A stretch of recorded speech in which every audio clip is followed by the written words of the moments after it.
বরিশালের আগলজোড়ার নাবালিকা মেয়ে রিয়া জয়ধর তার মুসলিম প্রেমিক আবু সাইফের বাড়িতে একেবারে থাকার জন্য চলে আসে, তার পরিবারকে ত্যাগ করে। সেই ঘটনা আপনারা সবাই জানেন, বিভিন্ন সোশ্যাল মিডিয়াতে দেখছেন, মেইন স্ট্রিম মিডিয়াতেও দেখছেন। বাট যেই ঘটনা আপনারা জানেন না, সেই নাবালিকা মেয়েকে উদ্ধারের জন্য যাওয়া হিন্দু সংগঠক গোপালগঞ্জের তুষার গাইনকে পুলিশ সন্ত্রাস বিরোধী ধারায় গ্রেফতার করেছে, যেটা লীগ সংশ্লিষ্টতার জন্য মামলা এমন বিবরণ লেখা আছে। এবং তিনি বর্তমানে কারাগারে আছেন। এবং আরেক সংগঠক যিনিও গেছিলেন সেই নাবালিকা মেয়েকে উদ্ধারের জন্য, মলয় ঘটককে বারংবার হত্যার জন্য হুমকি দেওয়া হইতেছে।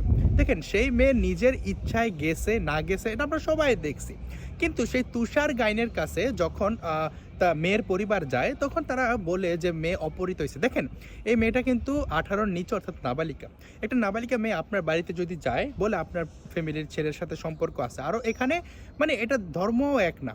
তো সেই ছেলের মা, অর্থাৎ মুসলিম ছেলের মা বলতেছে যে আমি ওকে মেয়ের মতো রাখবো, মায়ের মতো রাখবো। মানে তাকে বাসায় ফেরত যাওয়ার জন্য না বইলা বারংবার তাকে বলতেছে যে থাইকা যাও, ওই করবো সে করবো, যেটা আপনারা স্থানীয় সাংবাদিকদের যে ভিডিওতে দেখতে পাইতেছেন। তো একটা নাবালিকা মেয়ে যদি কারো বাড়িতে যায়, আপনার বাড়িতে আসতে না চায়, ধরেন আপনার ঘরের নাবালিকা মেয়ে, সেই পরিবার যদি তাকে অ্যাকসেপ্ট করে আর উস্কানিতে রাখা দেয়, সেটাকে আপনি অপহরণ বলবেন কিনা? অপহরণ হোক বা না হোক, এটা ফ্যামিলি ক্লেম করছে।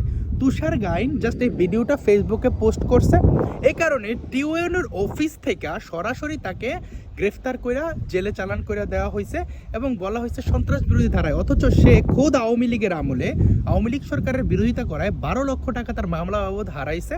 এবং তার প্রতি ক্ষোভ কার জানেন? এই যে বর্তমানে যে গোপালগঞ্জ 3-এর যে এমপি জিলানি, ওনার। কারণ সে জিলানির নির্বাচন করে নাই, সে গোবিন্দচন্দ্র প্রামাণিকের নির্বাচন করছে। এবং সেখানে মুস্তাফিজুর রহমান হাসনাত এবং ভুলু, এই দুইজন সাংবাদিক খুব ভাইটাল ভূমিকা পালন করছে। এই যে স্থানীয় সাংবাদিক মুস্তাফিজুর রহমান এবং ভুলু, ওরা বারংবার সেটা প্রকাশ করছে এবং হাসি ঠাট্টা করছে, ওই মেয়েটা প্রেমের মোড়া জলে ডুবে না, এসব বলছে। অথচ মেয়েটা নাবালিকা মেয়ে, একটা বারো তারা উল্লেখ করে নাই যে মেয়েটা নাবালিকা মেয়ে। তারা বারংবার এই মেয়েটার ভবিষ্যতের কথা চিন্তা না করে ভিডিও প্রকাশ করে গেছে সাংবাদিকতা করে। সাংবাদিকতার এথিক্স বইলা তো একটা জিনিস থাকে। নাবালিকা মেয়েটা তার বাড়ি থেকে চলে আসলো, তার প্রেমের ব্যাপারে তার পরিবার জানতো। এবং জানতো কিভাবে? এই যে আবু সাইফ, সে এই রিয়া জয়ধরের সাথে প্রথমে প্রেম করে কিভাবে সুমন বিশ্বাস পরিচয় দেয়, এই কথা কি আমি বলছি? না, সেখানকার স্থানীয় যে মুসলিম যুব সমাজ তারাই পোস্ট করতেছে, আপনারা ভিডিওতে দেখতে পাইবেন, আমি কমেন্ট বক্সে দিয়া দিব।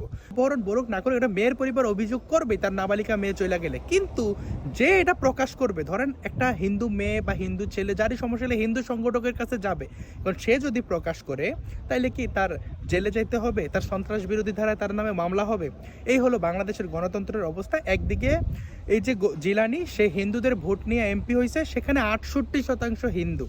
সেই এলাকায় একজন হিন্দু সংগঠককে, একটা হিন্দু মেয়েকে, নাবালিকা মেয়েকে উদ্ধার করতে যাওয়ায় জেলে যেতে হইতেছে। এই হলো বাংলাদেশে হিন্দুদের স্বাধীনতা। এই রিয়া জয়ধরের ঘটনাটা কখনোই হিন্দু মুসলিমের ঘটনা ছিল না, দ্যাটস ট্রু।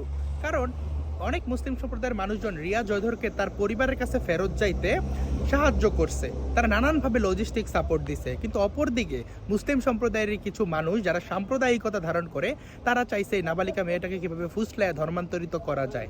সুতরাং আমাদের এই কথা বলে, আমাদের এই প্রোটেস্ট অবশ্যই সে নির্দিষ্ট কিছু গ্রুপ, কিছু গোষ্ঠী যারা সংখ্যায় কম না, তাদের বিরুদ্ধে। তো ধন্যবাদ সবাইকে। ভিডিও ভালো লাগলে লাইক, কমেন্ট, শেয়ার করে পাশে থাকতে পারেন।